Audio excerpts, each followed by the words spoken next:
Alors pour réaliser la recette, il va vous falloir 190 g de farine, 160 g de sucre, 3 œufs entiers, un yaourt aux fruits, donc là j'ai pris un yaourt à l'ananas, une pincée de sel, un sachet de levure chimique, 3 pommes golden et on va récupérer environ une cuillère à soupe de vanille liquide. Si vous n'avez pas de vanille liquide, vous prenez du sucre vanillé. Alors les amis, recette de Rabinou ultra simple. Donc là je mets les 3 œufs dans le saladier, on va y mettre la vanille liquide.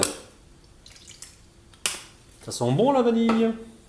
Et le sucre. Et là, on fouette pour faire doubler le mélange, voire tripler le mélange. Pendant environ, on va dire, 3 minutes. Je sais pas, mais j'ai comme l'impression que mon robot va me lâcher. Donc là, je vais mettre le sel. Allez les amis, j'ai une histoire pour vous. Alors, je sais pas si je vous la raconte. Je sais qu'il y a pas mal de personnes qui aiment les histoires. Il y en a quelques-unes qui n'aiment pas trop. Donc, je vais quand même la raconter, mais rapidement, pour que tout le monde puisse profiter de la recette. Donc là j'ai mis le yaourt. Alors le yaourt, vous prenez celui que vous avez au frigo, hein. Donc là j'ai pris un yaourt aux fruits parce que c'est ce que j'avais, hein. Si vous avez un yaourt nature, ça fera l'affaire. Si vous avez un petit suisse, ça fera l'affaire les amis. Et si vous avez un yaourt avec un autre parfum, ça fera également l'affaire. Allez, on va mélanger. Bon les amis, je vous raconterai l'histoire tout à l'heure parce que là il y a trop de bruit avec le robot. Donc sinon vous n'allez rien entendre. Donc là, on a mis nos ingrédients. Donc dans cette recette, il n'y a pas de beurre les amis, hein. Je fais attention à vous. Au niveau du sucre, c'est pareil. J'ai vachement réduit la quantité de sucre. Justement pour que mes abonnés ne grossissent pas les amis. Ouh là là, mais qu'est-ce qui est gentil Rabinou.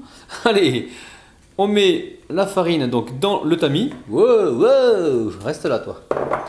Ensuite, je mets la levure chimique. Et je viens tamiser le tout les amis.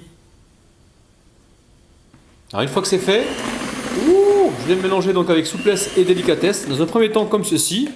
Et une fois que tout est bien, enfin, est presque amalgamé, comme là par exemple, je vais commencer à activer donc le batteur.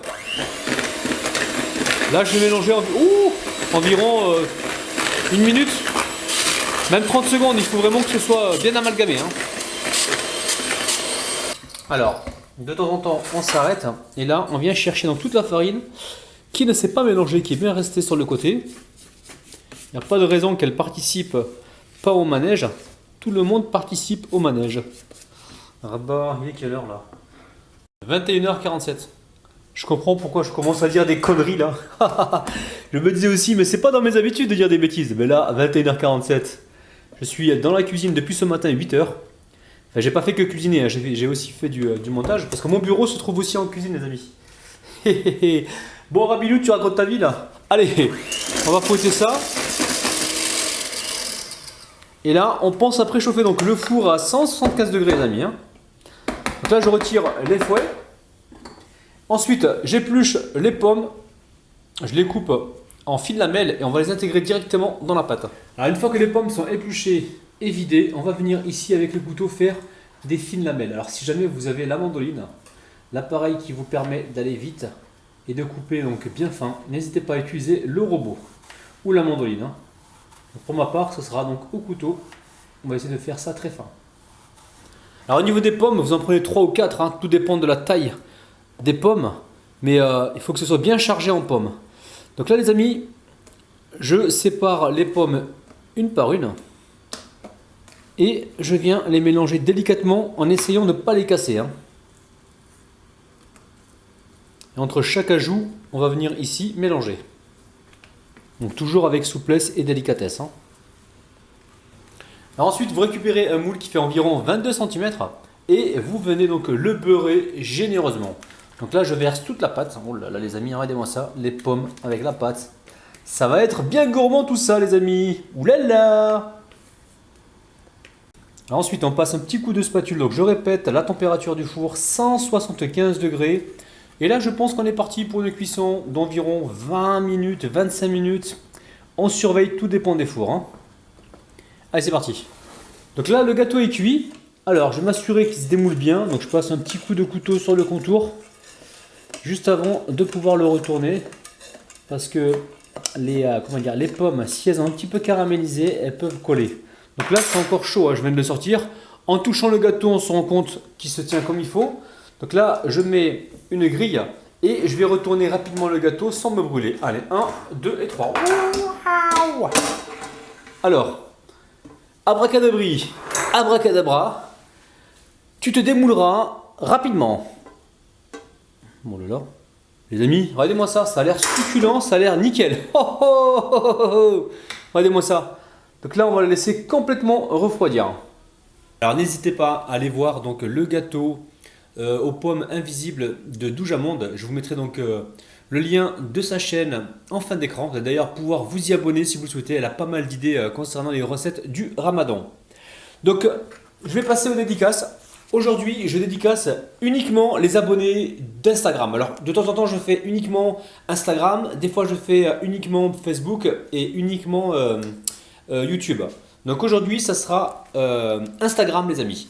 Alors, en dédicace, Shabia, Fatih Ali, Mansou91, Laurence Berg, Piu48, Amour d'épices, Ferzem, j'arrive pas à le prononcer, Amandine et Délice de Fatih. Et on a aussi Fatih Larry. Allez, les amis, je vais chauffer mon couteau comme d'habitude pour avoir donc une coupe bien nette. Hein. Alors si vous n'avez pas le chalumeau, hein, vous mettez ça sur du gaz. Ou tout simplement, des fois, vous prenez un grand verre avec de l'eau très chaude. Vous avez juste à tremper le couteau, à l'essuyer. Et puis vous allez pouvoir couper des belles parts. Allez les amis, bismillah. On va viser au centre. Alors, ce gâteau, je ne l'ai volontairement pas décoré. Maintenant, si vous voulez mettre des amandes autour, de la noix de coco, c'est vous qui voyez. La partie déco, c'est à vous. Ou alors, tout simplement, du sucre glace. Donc, pour moi, ça sera tel quel. Alors, il faut y aller délicatement, les amis, parce que sinon, on va abîmer le gâteau. Donc, très important de chauffer la lame hein, pour avoir des coupes correctes. Alors, les amis, comme le veut la tradition, nous allons compter jusqu'à 3. 1, 2... Alors on va voir les couches de pommes à l'intérieur et 3 les amis. Oh, regardez-moi ça, c'est un truc de dingue. Je sens qu'on va se régaler. Donc le gâteau les amis est trampolinable. Alors je ne vais pas passer à la dégustation, mais je vous montre vraiment l'intérieur. Regardez-moi ça. Donc les amis, comme d'habitude, si vous réalisez la recette, n'oubliez pas de m'envoyer vos photos sur ma page Facebook. Alors n'oubliez pas, mettez des pommes. Hein. Là on en a mis 3, c'était 3 pommes moyennes. Maintenant si vous avez des pommes qui sont plus petites, mettez-en plusieurs. Et plus vous mettrez de pommes dans cette recette, plus la recette sera moelleuse et délicieuse. Alors comme d'habitude, si jamais vous réalisez la recette, n'oubliez pas de m'envoyer des petites vidéos. Faites des petites vidéos de recettes réalisées. Vous me passez un petit message et vous m'envoyez ça donc sur ma page Facebook. Ça va me faire énormément plaisir. D'ailleurs, il y a pas mal d'abonnés qui ont commencé à le faire.